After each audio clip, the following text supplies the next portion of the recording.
PM Modi का आज से 2 दिवसीय वाराणसी दौरा। काशी को देंगे 19,000 करोड़ की सौगात। कई परियोजनाओं का शिलान्यास और लोकार्पण करेंगे। काशी तमिल संगमम के दूसरे संस्करण का उद्घाटन करेंगे। वाराणसी नई दिल्ली वंदे भारत एक्सप्रेस को हरी झंडी दिखाएंगे।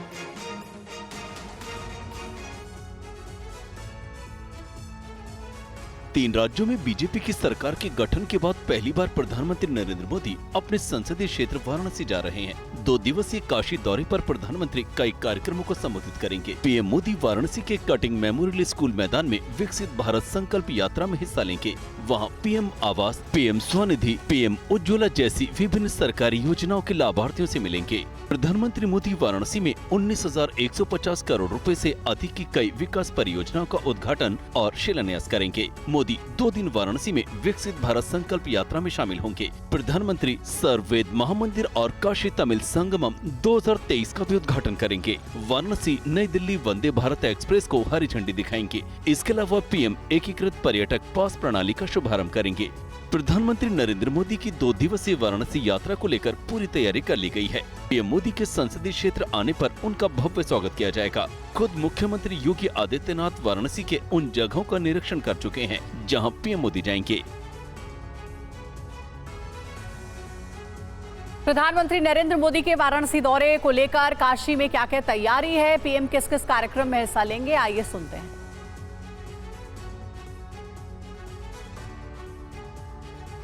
इसलिए काफ़ी उत्साहित हैं सारे लोग, और विशेष रूप से जब जनता को इतने करोड़ के प्रोजेक्ट्स अपने धरातल पर उतरते हुए दिखते हैं, अब विशेष उत्साह का क्षण है। इसीलिए पब्लिक अपने हिसाब से इसमें स्वागत में लगी है, और इसी उत्साहवर्धन में क्योंकि 2 दिन वो यहाँ पे रहेंगे, इसलिए दोनों दिन की तैयारियाँ पब्लिक की जा रही हैं। प्रशासन उसमें पूरा सहयोग दे रहा है। जहाँ जहाँ पब्लिक को आवश्यकता है वहाँ उसकी सुविधा के अनुसार सारी सुविधाएँ उपलब्ध कराई जा रही हैं। माननीय प्रधानमंत्री जी लाल बहादुर शास्त्री एयरपोर्ट पर उतरने के बाद सड़क मार्ग से छोटा कटिंग मेमोरियल के ग्राउंड पर पहुंचेंगे, जहां पर विकसित भारत संकल्प का प्रदर्शनी होगा। माननीय प्रधानमंत्री जी उसका अवलोकन करेंगे, वहां पर लोगों से संवाद करेंगे। इसके बाद माननीय प्रधानमंत्री जी नमो घाट पे जाएंगे। नमो घाट का जो प्रमुख कार्यक्रम है वह है काशी तमिल संगमम का, और वहाँ पर एक सांस्कृतिक कार्यक्रम है। माननीय प्रधानमंत्री जी लोगों से संवाद करेंगे। संवाद करने के बाद माननीय प्रधानमंत्री जी आकर के रात्रि विश्राम करेंगे। और वहीं सूरत दौरे पर प्रधानमंत्री नरेंद्र मोदी पीएम सूरत डायमंड बोर्ड्स का उद्घाटन करेंगे। सूरत हवाई अड्डा पर एक टर्मिनल भवन का उद्घाटन करेंगे पीएम मोदी, और इसीलिए आज सूरत में उनका कार्यक्रम तय है। वाराणसी के बाद सूरत भी आज जाने वाले हैं प्रधानमंत्री नरेंद्र मोदी।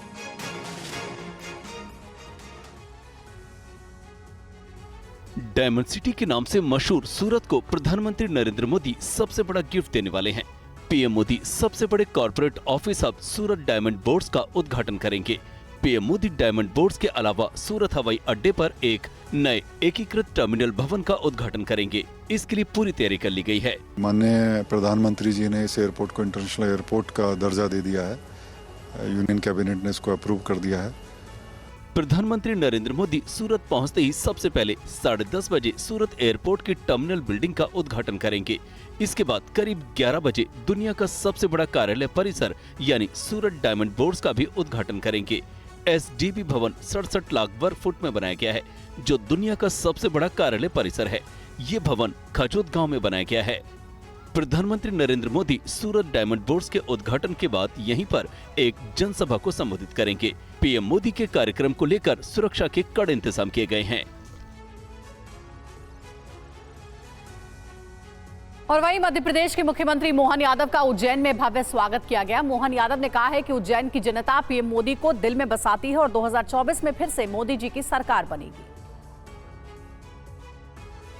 में बिक रहा है वो बन, लाउड स्पीकर बन, इसके फैसले को लेकर क्या कहेंगे? देखिए, कानून और व्यवस्था की स्थिति बनाए रखना हम सबका काम है, और विकास की यात्रा को आगे बढ़ाना माननीय मोदी जी के नेतृत्व में हमारा लक्ष्य है। हम उसी काम को लेकर लगातार विकास के काम को आगे बढ़ाते हैं। क्या मध्य प्रदेश में सर हार्डकोर हिंदुत्व दिखेगा? जिस तरह से योगी सरकार ने काम किया उत्तर प्रदेश में, ठीक उसी तर्ज पर केवल विकास विकास विकास, मोदी का नाम ही विकास, और विकास यात्रा इसी आधार पर निकाली जा रही है। मोदी जी के नेतृत्व में विकास यात्रा लगातार चलती रहे। 2024 में फिर एक बार मोदी सरकार। एक आखिरी सवाल सर, राम मंदिर को लेकर क्या तैयारी चल रही है सर? राम मंदिर यात्रा को लेकर राम मंदिर के लिए माननीय प्रधानमंत्री स्वयं पधारने वाले हैं और मध्य प्रदेश की सरकार सभी राम भक्तों का प्रमुख वो मार्ग जो अयोध्या की तरफ जाते हैं, पूरी सरकार स्वागत करेगी राम भक्तों का।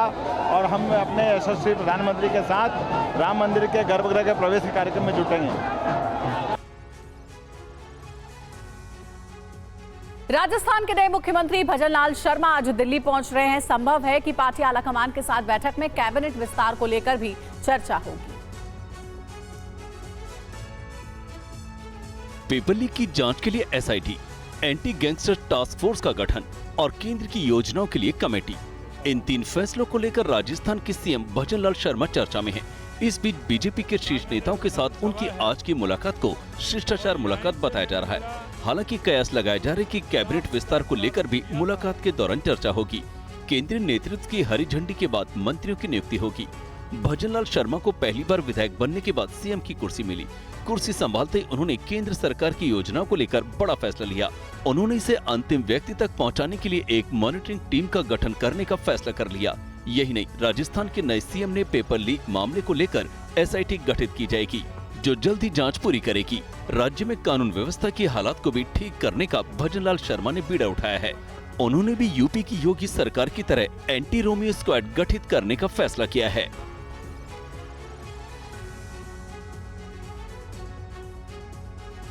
और वहीं कांग्रेस आलाकमान ने मध्य प्रदेश में बड़ा बदलाव किया है। पूर्व सीएम कमलनाथ को विधानसभा में हार का खामियाजा भुगतना पड़ा है।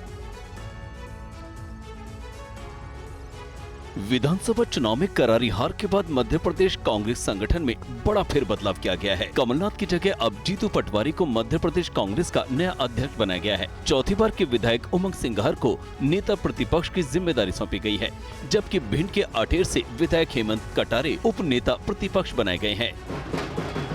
सबसे पहले तो मैं आदरणीय खड़गे जी, हमारे राष्ट्रीय अध्यक्ष जी, राहुल गांधी जी और कांग्रेस नेतृत्व को धन्यवाद देता हूँ कि मुझ जैसे एक नॉर्मल कार्यकर्ता पे उन्होंने इतना भरोसा किया, साधारण कार्यकर्ता को इतनी बड़ी जिम्मेवारी दी। भाजपा ने 18 साल में जिस प्रकार से झूठे वादे किए, उन वादों का जवाब कांग्रेस की तरफ से प्रदेश अध्यक्ष हमारे जीतू पटवारी जी, हम दोनों मिलकर लड़ाई लड़ेंगे, सब विधायक मिलकर, कार्यकर्ता मिलकर लड़ेंगे, ये मैं विश्वास दिलाना चाहता हूँ।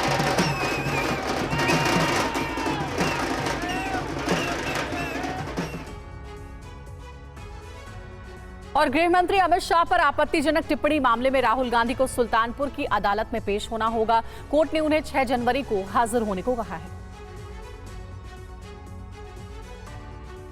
कांग्रेस नेता राहुल गांधी को सुल्तानपुर कोर्ट में पेश होने को कहा गया है। 2018 में तत्कालीन बीजेपी अध्यक्ष अमित शाह के खिलाफ आपत्तिजनक बयान को लेकर ये समन किया गया है। राहुल गांधी जी को माननीय एमपी एमएलए कोर्ट सुल्तानपुर में आज के लिए तलब किया गया था। मामला ये था कि सन 2018 में बंगलौर में प्रेस कॉन्फ्रेंस में उन्होंने माननीय गृह मंत्री जो इस समय हैं अमित शाह जी, उस समय भाजपा के राष्ट्रीय अध्यक्ष थे, उनको जो है हत्या का अभियुक्त बताया था। राहुल गांधी के खिलाफ कोतवाली देहात थाना क्षेत्र के हनुमानगंज निवासी सहकारी बैंक के पूर्व चेयरमैन विजय मिश्र ने 4 अगस्त 2018 को मानहानि का केस दर्ज किया था। इस मामले पर अब 6 जनवरी 2024 को अगली सुनवाई होगी। 6 जनवरी को अगर वो उपस्थित होते हैं, माननीय न्यायालय में सरेंडर करते हैं तो अपनी बेल करा सकते हैं, अथवा इस आदेश के खिलाफ वो डिविजनल कोर्ट में आदेश को चैलेंज कर सकते हैं। 5 साल से ये मामला अटका पड़ा था, जिस पर सुनवाई शुरू हो चुकी है। इधर कांग्रेस समेत विपक्षी दलों के गठबंधन को लेकर परीक्षा में पूछे गए एक सवाल पर बिहार में राजनीतिक बवाल मच गया है। बीपीएससी में यह प्रश्न पूछा गया था, आखिर क्या था ऐसा इसमें, आप देखिए। बीपीएससी शिक्षक भर्ती परीक्षा में पूछा गया कि इंडिया की फुल फॉर्म क्या है, जिस पर बिहार की सियासत बेहद गर्म हो गई है। आरोप प्रत्यारोप शुरू हो गए हैं कि इंडिया मतलब भारत होता है, इंडिया मतलब घमंडिया नहीं होता है, फरौडिया नहीं होता है। भाजपा इंडिया अलायंस सवाल पूछे जाने पर भी आपत्ति कर रही है। पूर्व मुख्यमंत्री जीतन राम मांझी ने सोशल मीडिया पर अपने जवाब में एक सवाल लिखा। कहा कि शिक्षक नियुक्ति में इंडी गठबंधन के प्रश्न के बाद अब बीपीएससी के अगली परीक्षा में शायद ये प्रश्न पूछा जा सकता है कि नीतीश कुमार को क्या हो गया है। ए मानसिक तौर पर बीमार हैं, बी कुर्सी खिसकने के डर से परेशान हैं, सी उनको धीमा जहर दिया जा रहा है, डी इनमें से तीनों। जवाब दीजिए। कांग्रेस ने भी बीपीएससी को नसीहत दी है। देखिए, क्वेश्चन पेपर सेट करना बीपीएससी का काम है, किसी राजनीतिक दल का काम नहीं है। कांग्रेस ने, जदयू ने, आरजेडी ने बैठ के क्वेश्चन पेपर तो सेट किया नहीं, बीपीएससी ने किया।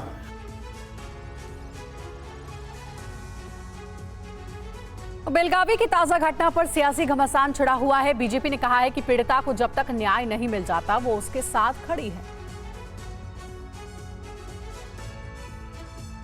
कर्नाटक के बेलगावी में एक आदिवासी महिला के साथ हुए दुर्व्यवहार और खंबे से बांधे जाने को लेकर कांग्रेस की सरकार पर उंगलियां उठ रही हैं।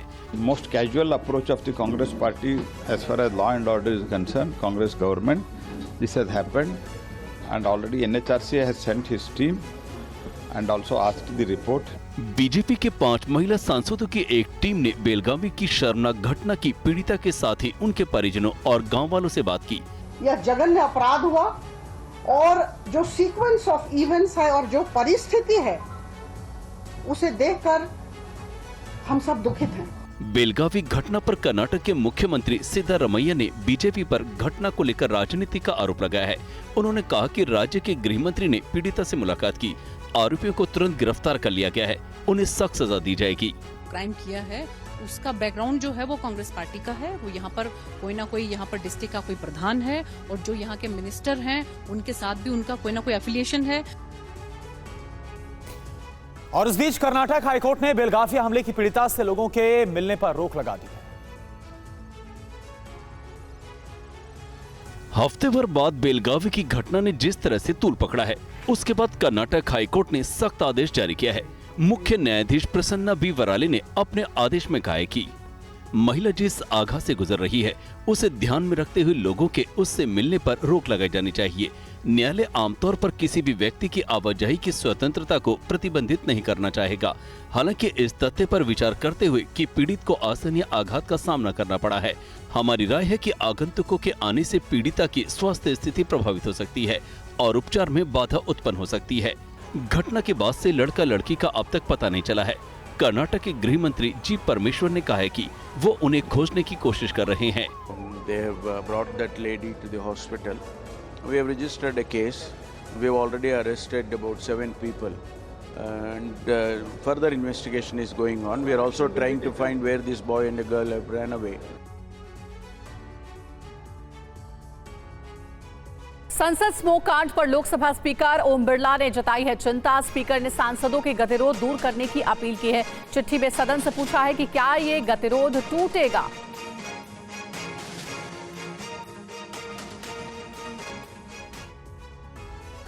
संसद स्मोक कांड को लेकर सियासी गतिरोध थमा नहीं है। सत्र की कार्रवाई सुचारू रूप से चले, इसके लिए स्पीकर ओम बिरला ने सभी सांसदों को पत्र लिखा है, जिसमें उन्होंने कहा है कि हाल में सांसदों के सदन में निलंबन और 13 की सुरक्षा चूक की घटना में कोई संबंध नहीं है। फिर भी कुछ सांसद और पार्टियां इनको एक साथ जोड़कर देख रही हैं, जो दुर्भाग्यपूर्ण है। संसद की सुरक्षा में सैन्य के विषय की सघन जांच के लिए 2 कमेटियां बनी हैं, जो जल्दी अपनी रिपोर्ट देंगी। राहुल गांधी ने इस मामले पर अपनी प्रतिक्रिया दी है। सुरक्षा ब्रीच हुई है, वो है, बट क्यों हुई? जो देश में सबसे बड़ा मुद्दा है, बेरोजगारी का मुद्दा, जो पूरे देश में उबल रहा है। सांसद होने के नाते हमारी जिम्मेदारी बनती है कि हम सदन की गरिमा को आहत ना करें। लोकसभा के स्पीकर वो किसी पक्ष के नहीं, राष्ट्र के हैं।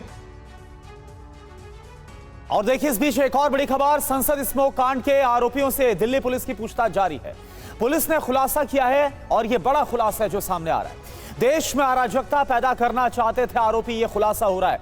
2 साल से आरोपी रच रहे थे देश के खिलाफ बड़ी साजिश।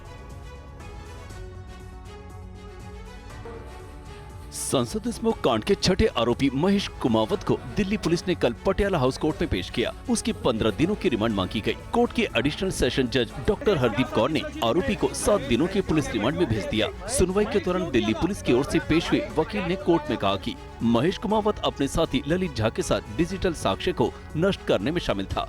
कुमावत सबूतों को नष्ट करने के लिए घटना के मास्टरमाइंड ललित झा के साथ काम कर रहा था। इस बीच दिल्ली पुलिस ने पटियाला हाउस कोर्ट को बताया है कि संसद स्मोक कांड के आरोपी अपनी अवैध मांगों को लेकर देश में अराजकता पैदा करने की फिराक में थे। साजिश की योजना 2 साल तक बनाई गई थी। इससे पहले मामले में आरोपी नीलम आजाद के परिजनों ने पटियाला हाउस कोर्ट में अर्जी दाखिल कर FIR की कॉपी और नीलम से मिलने की इजाजत मांगी थी। कोर्ट ने दिल्ली पुलिस को नोटिस जारी किया और कहा कि मामले की सुनवाई 18 दिसंबर को होगी।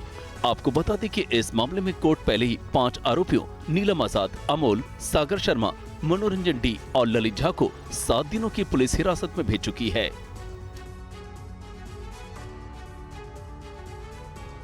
खुफिया विभाग को पाकिस्तान की बड़ी साजिश का पता चला है। खबर है कि करीब 300 आतंकी घुसपैठ की फिराक में है। सर्दियों के बावजूद सीमा पार से घुसपैठ की कोशिशें जारी हैं। खुफिया रिपोर्ट के बाद देश की सीमा पर चौकसी बढ़ा दी गई है। संवेदनशील जगहों पर अतिरिक्त सुरक्षा बलों को तैनात किया जा रहा है। इन्फिल्ट्रेशन अटेम्प्ट के इंटेलिजेंस इनपुट्स हैं, लॉन्चिंग पैड पे टेररिस्ट हैं। उनकी कोशिश रहेगी कि वो सर्दियां शुरू होने से पहले कुछ अटेम्प्ट करें, लेकिन जिस तरह से हमारे सीमा सुरक्षा बल और आर्मी एरिया को डोमिनेट कर रहे हैं, हम किसी भी प्रयास को विफल करने के लिए तैयार हैं।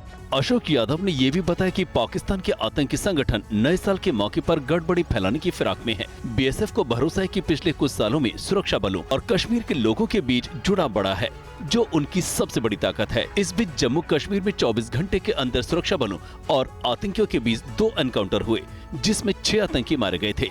पहला एनकाउंटर कुलगाम में 16 नवंबर की शाम हुआ, जिसमें 5 आतंकियों को ढेर कर दिया गया, जबकि दूसरा एनकाउंटर राजौरी में हुआ। जिंदगी कब क्या मोड़ ले कोई नहीं जानता। मध्य प्रदेश के इंदौर में एक शख्स की हार्ट अटैक से मौत का वीडियो वायरल है। कैलाश पटेल नाम का यह शख्स अपने परिवार के साथ खाना खाने के लिए आया हुआ था। वायरल वीडियो में साफ साफ दिख रहा है कि कैलाश पटेल अपने परिजनों के साथ बैठे थे, बातें कर रहे थे, सब कुछ सामान्य था। इस बीच वेटर खाना परोसने के लिए कुछ बर्तन और पानी लेकर आता है।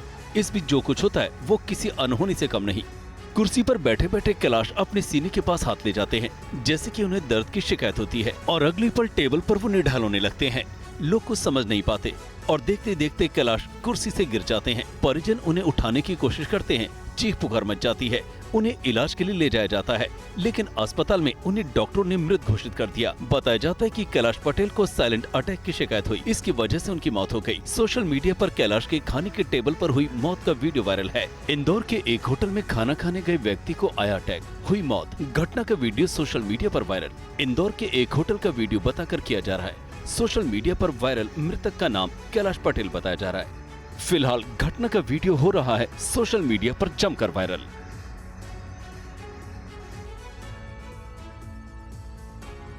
और दिल्ली महिला आयोग के अध्यक्ष स्वाति मालीवाल ने देर रात दिल्ली के कई इलाकों का दौरा किया। उन्होंने महिलाओं से रात में हो रही समस्याओं के बारे में बात की।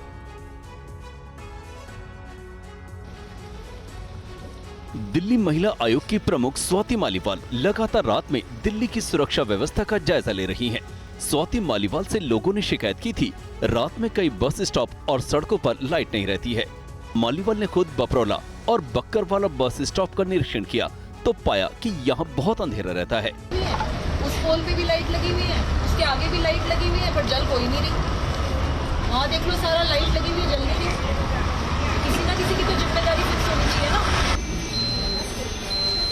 उन्होंने खुद बस में सफर कर महिला यात्रियों से बातचीत की और उनसे परेशानियों के बारे में जानकारी ली।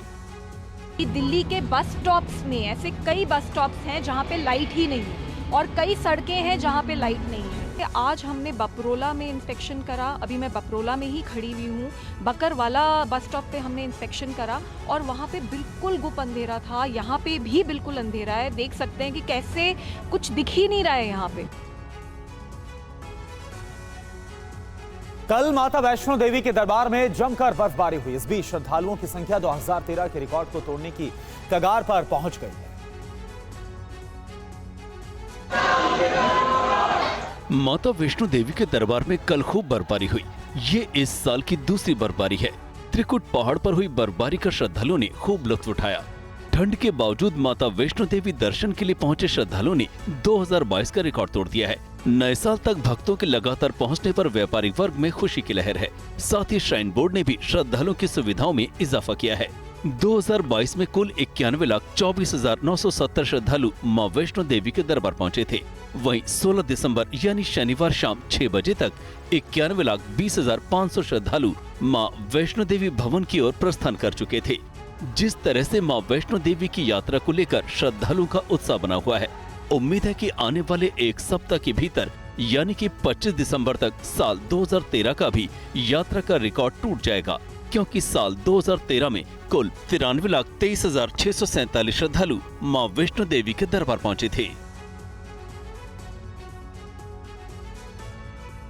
समूची घाटी जमने लगी है। गुलमर्ग में भी बर्फबारी जारी है। कई जगहों पर टेम्परेचर 0 से भी नीचे गिर गया है। गुलमर्ग में सफेद बर्फ की चादर बिछी है। करीब एक हफ्ते से तापमान लगातार शून्य के नीचे बना हुआ है। कल मौसम का तापमान -3 डिग्री सेल्सियस तक दर्ज किया गया। इससे पहले वीरवार को श्रीनगर में न्यूनतम तापमान -5.4 डिग्री सेल्सियस के साथ गुलमर्ग से भी ठंडा क्षेत्र रहा। 22 दिसंबर तक मौसम के मिजाज के शुष्क रहने की संभावना जताई है। 2 दिन पहले मौजूदा सर्दियों में श्रीनगर और जम्मू ने सबसे ठंडी रात बिताई। जिस तरह से पहाड़ों पर बर्फबारी जारी है, इससे और ठंड बढ़ने की संभावना है। हालांकि ऊपरी पहाड़ों पर हल्की बारिश की भी संभावना है। कई जगहों पर बर्फबारी और बारिश की वजह से धुंध बिछाई है। इस बीच पहलगांव, काजीकुंड, कुपवाड़ा में भी लगातार बर्फबारी हो रही है। पारा शून्य के नीचे है। इस बीच 40 दिन का चिल्ले कला महोत्सव 21 दिसंबर से शुरू हो रहा है, जिसको लेकर सैलानी काफी उत्साहित हैं। पर्यटक मौसम का लुत्फ उठाने के लिए बड़ी संख्या में पहुंचे हैं। प्रकृति भी उन्हें भरपूर आनंद दे रही है। हालांकि ठंड की वजह से आवागमन को कुछ परेशानी का भी सामना करना पड़ रहा है। और चलिए बात करते हैं बैटल ऑफ गाजा की। और पहली बड़ी खबर क्या है? हमास का हमला। आईडीएफ ने नाकाम किया, इंटरसेप्ट करके अटैक को हवा में ही नाकाम किया। तस्वीरें इस वक्त हम आपको दिखा रहे हैं। हमास की तरफ से इजराइल पर कई मिसाइलें दागी गई थी, रॉकेट दागे गए थे, लेकिन जो हमास की तरफ से हमला किया गया इजराइल के खिलाफ, उसको किस तरह से एयर डिफेंस सिस्टम की मदद से नाकाम कर दिया गया। एक्सक्लूसिव तस्वीर देर रात की हम आपको दिखा रहे हैं।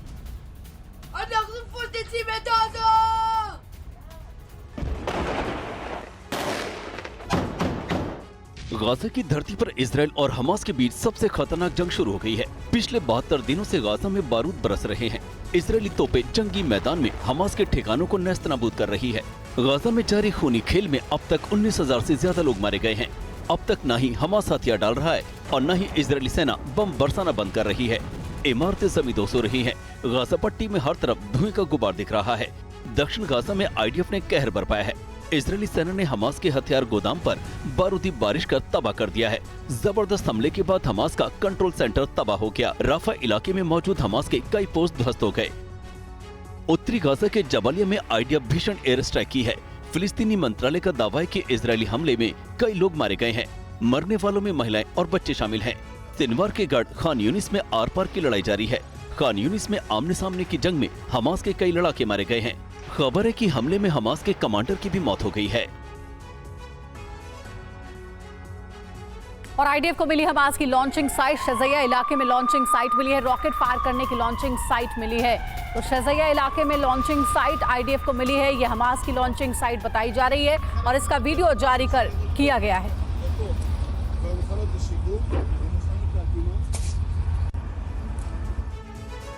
इजरायल सेना हमास को मिट्टी में मिलाने के लिए दिन रात बारूद बरसा रही है। हमास के ठिकानों को ध्वस्त कर रही है। हमास के लड़ाकों को चुन चुन कर संहार कर रही है। फिलिस्तीन से हमास के वजूद को मिटाने के लिए इजरायली सेना ने जमीन से आसमान एक कर दिया है। इजरायली सेना लगातार हमास के कैंपों पर छापे मार रही है। ये तस्वीरें शज़िया क्षेत्र की हैं, जहां आईडीएफ के 188वीं ब्रिगेड ने एक स्कूल के पास एक सुरंग का पता लगाया है। सुरंग में छुपे हमास के लड़ाकों ने गोलीबारी की, जिसका आईडीएफ ने करारा जवाब दिया। आईडीएफ ने विध्वंसक हमला कर हमास के सुरंग को नष्ट कर दिया।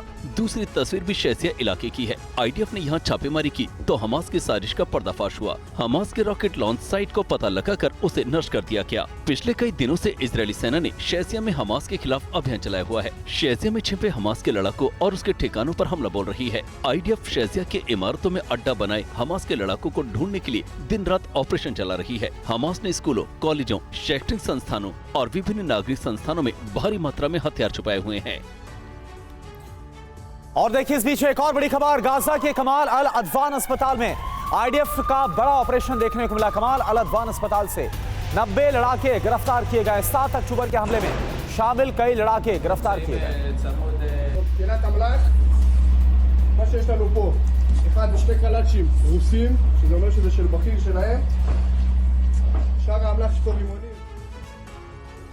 इजरायली सेना हमास लड़ाकों को ढूंढने के लिए लगातार छापेमारी कर रही है। IDF के जवान उन जगहों की तलाश कर रहे हैं जहां हमास के लड़ाके छुपे हुए हो सकते हैं। हमास ने लोगों को ढाल बनाकर स्कूलों, संस्थानों और अस्पतालों पर कब्जा जमा लिया है। अब इजरायली सेना अस्पतालों में छिपे हमास के लड़ाकों को ढूंढकर बाहर निकाल रही है। IDF ने कामिल अल अदवान अस्पताल से करीब हमास के 90 लड़ाकों को गिरफ्तार किया है। इनमें से ज्यादातर हमास के वो लड़ाके हैं जिन्हें 7 अक्टूबर को इजरायल पर हुए हमले को अंजाम दिया था। उत्तरी गाजा के कमाल अल अदवान अस्पताल में दूसरी तस्वीर सामने आई है। यहाँ इजरायली सेना ने छापेमारी की है। छापेमारी में बच्चा वार्ड के इनक्यूबेटरों से हथियार बरामद हुए हैं। आप देख सकते हैं कि हमास ने कहां-कहां हथियार छुपाए थे, कैसे मानव ढाल बनाकर हमास खूनी खेल को अंजाम देता रहा है। गाजा के बैटल ग्राउंड से हमास के हमले की एक तस्वीर सामने आई है। इस तस्वीर में हमास के लड़ाके इजरायली सेना पर हमला करते हुए दिखाई दे रहे हैं। बताया जाता है कि इस हमले में IDF के कई जवान मारे गए हैं। हमास लड़ाके अपने साथ इजरायली हथियार भी साथ ले गए। हूती के बारूद ने लाल सागर का रास्ता बंद कर दिया है। लाल सागर पर कब्जा करने के लिए तैयार बैठे हूती के भीषण हमलों से लाल सागर में ग्लोबल सप्लाई चेन भी टूट गई है। और इसका सबसे बड़ा खामियाजा इजरायल को उठाना पड़ रहा है, क्योंकि इजरायल जाने वाले जहाजों पर हूती के हमले बढ़ गए हैं। समुद्री जहाजों की सुरक्षा के लिए अमेरिका ने समंदर में पहरा बढ़ा दिया है, लेकिन हूती समुद्री सर्वनाश पर आमादा हो गया है और इसी वजह से ब्लू जोन में बड़े युद्ध की आहट अब दिखने लगी है।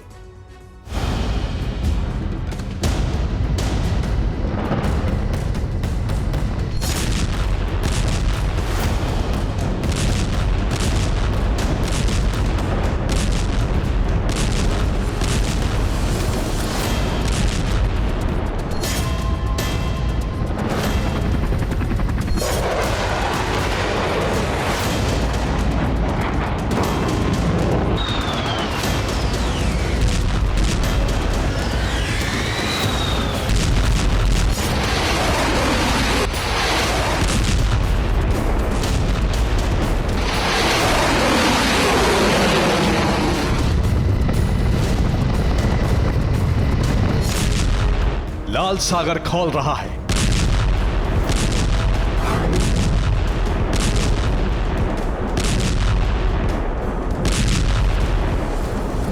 लाल सागर में हूती के हमले जारी हैं।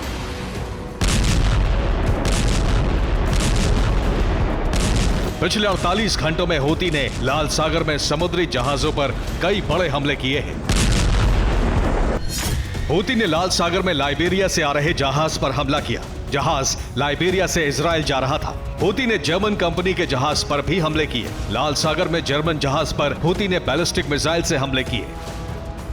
अल जसरा जहाज में हमले के बाद आग लग गई, लेकिन इस हमले में कोई हताहत नहीं हुआ। गौर करने वाली बात यह भी है कि लाल सागर में हूती लड़ाके कार्गो शिप पर हमले करने का वीडियो भी बनाते हैं और फिर उसे जारी करते हैं। रेड सी में हूती के लगातार हमलों से अमेरिका और यूरोप में कोहराम मचा हुआ है। वजह यह है कि पिछले 15 दिनों के अंदर हूती ने लाल सागर में जहाजों पर लगातार बड़े हमले करके इजराइल और हमास की जंग में नई आग भड़का दी है।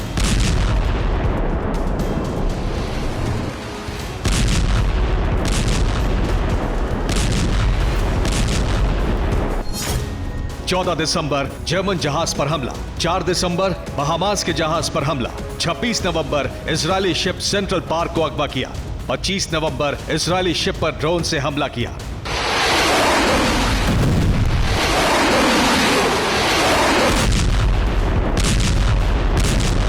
तीन दिन पहले हूती ने लाल सागर में ऑयल टैंकर पर हमला करके अमेरिका को खुली चुनौती दी थी। अगर अमेरिकी वॉरशिप उसे नाकाम नहीं करता तो अब तक लाल सागर में विध्वंस का बवंडर मच गया होता। हूती ने समंदर में हमले तेज करके अपने इरादे जाहिर कर दिए हैं। लाल सागर में बढ़ते हूती के हमलों से ब्लू जोन में बड़ा बवंडर शुरू हो गया।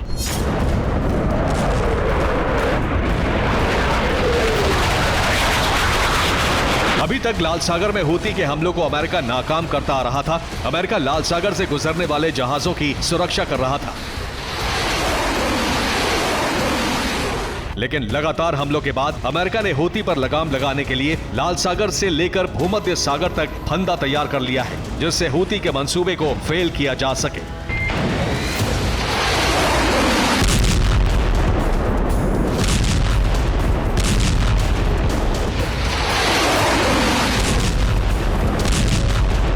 अमेरिका ने ब्लू जोन में जहाजों पर हूती के हमलों के बाद होने वाले बड़े आर्थिक नुकसान से बचने के लिए जो तैयारी की है, उसके अनुसार अमेरिका ने भूमध्य सागर में नए एयरक्राफ्ट कैरियर को तैनात रखने का आदेश दिया है। यूएसएस नॉर्मंडी क्रूजर इजराइल के पास ही तैनात रहेगा। यूएसएस जेराल्ड आर फोर्ड पहले से ही भूमध्य सागर में तैनात है। दोनों युद्धपोत लंबे समय तक भूमध्य सागर में तैनात रहेंगे। पेंटागन ने 7 अक्टूबर के हमलों के बाद भूमध्य सागर और फारस की खाड़ी में अपनी सैन्य उपस्थिति बढ़ा दी थी। इसके बाद से ही ईरान के प्रॉक्सी गुट अमेरिकी सैन्य ठिकानों को निशाना बना रहे हैं। फारस की खाड़ी में अमेरिका और ईरान के बीच पहले से ही बारूदी टकराव बढ़ा हुआ है। इस बीच हाल ही में जब ईरान और अमेरिकी एयरक्राफ्ट कैरियर के बीच टकराव हुआ तो उसके वीडियो को भी ईरान ने जारी किया।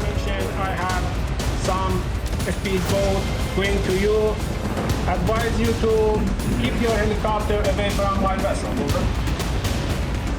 Disclosure warship 5-8, understand all. Over. America और ईरान के टकराव से समंदर में महाविध्वंस की आग सुलग उठी है। वहीं हूती के बढ़ते हमलों के डर से ही लाल सागर में जहाजों की आवाजाही रोक दी गई।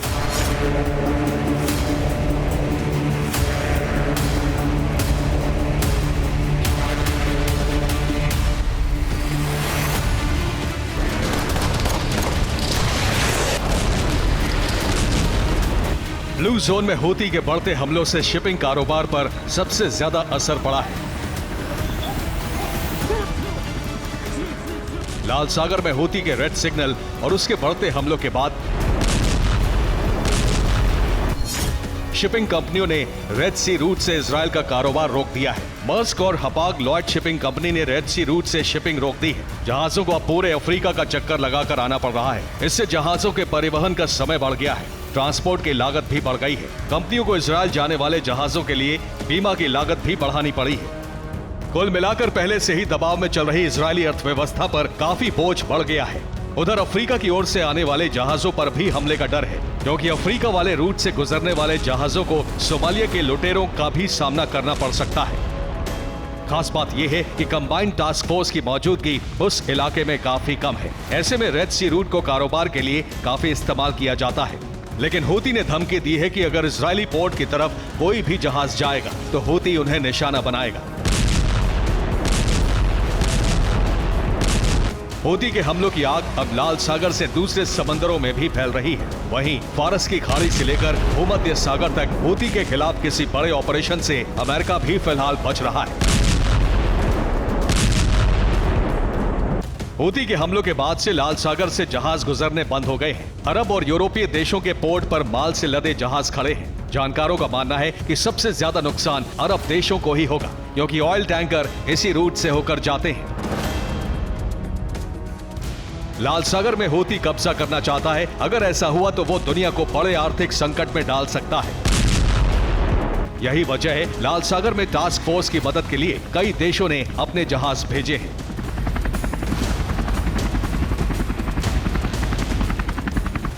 Bureau report, TV9 Bharat. जंग में पहली बार इजराइल बैकफुट पर है। जंग में पहली बार इजराइल से वो गुनाह हो गया है जिसकी माफी नहीं है।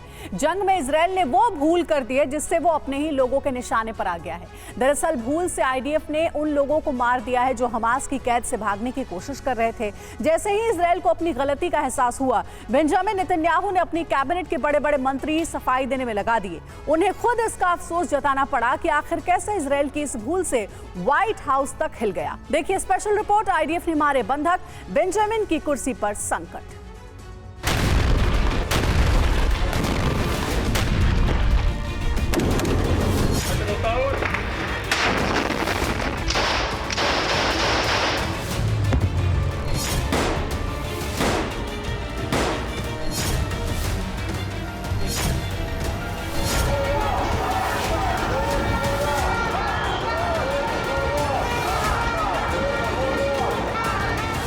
गाजा की जमीन पर नरसंहार हो रहा है। गाजा की जमीन बम और बारूद से दहल रही है। गाजा की फिजाओं में बारूद खुल गया है। हमास झुकने को तैयार नहीं है, तो वहीं इंतकाम की आग में जल रहे इजराइल ने हमास का नामो निशान मिटाने की कसम खा ली है। लेकिन इस बीच इजरायली डिफेंस फोर्स से ऐसा कुछ हो गया है जिससे इजराइल के प्रधानमंत्री बेंजामिन नेतन्याहू पर जबरदस्त प्रेशर बढ़ गया है।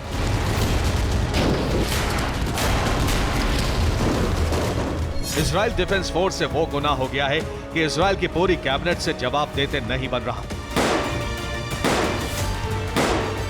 दरअसल जंग के बीच इजराइल डिफेंस फोर्स ने गलती से अपने ही देश के 3 बंधकों को मार डाला। ये लड़ाई गाजा के शजैया इलाके में चल रही थी। दोनों तरफ से ताबड़तोड़ फायरिंग जारी थी। आईडीएफ लगातार हमास के ठिकानों पर फायरिंग कर रही थी। वहीं हमास की तरफ से जबरदस्त काउंटर स्ट्राइक चल रही थी। इसी बीच हमास की कैद से 3 इजरायली बंधकों ने भागने की कोशिश की और इजरायली डिफेंस फोर्स ने उन्हें हमास के लड़ाके समझ लिया। फिर क्या था, इजराइल की तरफ से उन पर फायरिंग झोंक दी गई और इस फायरिंग में तीनों ही इजरायली बंधक मारे गए। और अब आईडीएफ समेत पूरी इजरायली कैबिनेट अफसोस जता रही है। इस जंग में वो 3 बेगुनाह मारे गए हैं जिन्होंने बहादुरी दिखाई थी, हिम्मत दिखाई थी, हमास के लड़ाकों को चकमा देते हुए उनकी कैद से भागने की कोशिश की थी। वो कामयाब भी हो गए थे, लेकिन अफसोस इजराइल डिफेंस फोर्स की बंदूक ने ही उनकी किस्मत का फैसला कर दिया। जंग में जब भी किसी बंदूक से गोली निकलती है तो वो ये नहीं पूछती कि वो दोस्त है या दुश्मन। और आईडीएफ से हुई गलती का अंजाम उन 3 बेगुनाहों को अपनी जान देकर भुगतना पड़ा। अब उनके नाम भी जान लीजिए।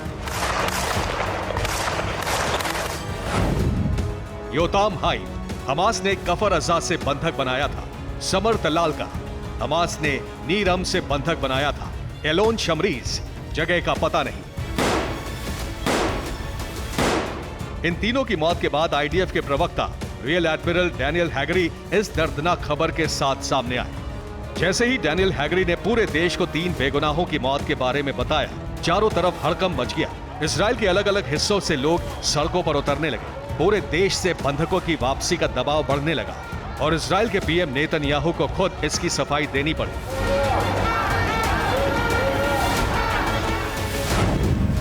इस कठिन शाम में भी हम अपने घावों पर मरहम लगाएंगे, सबक सीखेंगे और अपने सभी बंधकों को सुरक्षित घर वापस लाने के लिए पूरी कोशिश करेंगे। जितनी जवाबदेही इजराइल के प्रधानमंत्री की है, उतनी ही जवाबदेही इजराइल के रक्षा मंत्री की भी है। आईडीएफ की भूल से हमास के खिलाफ ऑपरेशन रोका नहीं जा सकता, क्योंकि अगर इजराइल लगातार हमास के ठिकानों पर बमबारी कर रहा है तो वही हमास भी अल्ट्रा मॉडर्न हथियारों से काउंटर अटैक कर रहा है। अपने ही बंधकों की बात के बीच इजराइल के रक्षा मंत्री योव गैलेंट को भी सामने आकर अफसोस जताना पड़ा। इस मुश्किल वक्त में मेरी संवेदनाएं और मेरा दिल उन 3 बंधकों के परिवारों के साथ है जो गाजा में आईडीएफ की गोलाबारी में गलती से मारे गए हैं। ये हर इजरायली के लिए दर्दनाक घटना है। हमें संयम से काम लेना होगा और कार्रवाई जारी रखनी होगी। इजराइल पर दबाव इसलिए भी और बढ़ गया है क्योंकि हमास को लेकर उसका दावा गलत साबित हुआ है। आईडीएफ ने दावा किया था कि हमास ने क्रूरता की हदें पार कर दी हैं। हमास ने कुछ बंधकों को मारकर उनकी लाशें कपड़े में बांधकर टांग दी हैं। लेकिन आज डैनियल हैगरी अपने इस दावे से भी पलट गए। उन्होंने मान लिया कि इस दावे में कोई सच्चाई नहीं थी। इसलिए इजराइल हमास जंग को लेकर अब इजराइल पर भी सवाल उठने लगे हैं। Bureau report, TV9 Bharatvarsh.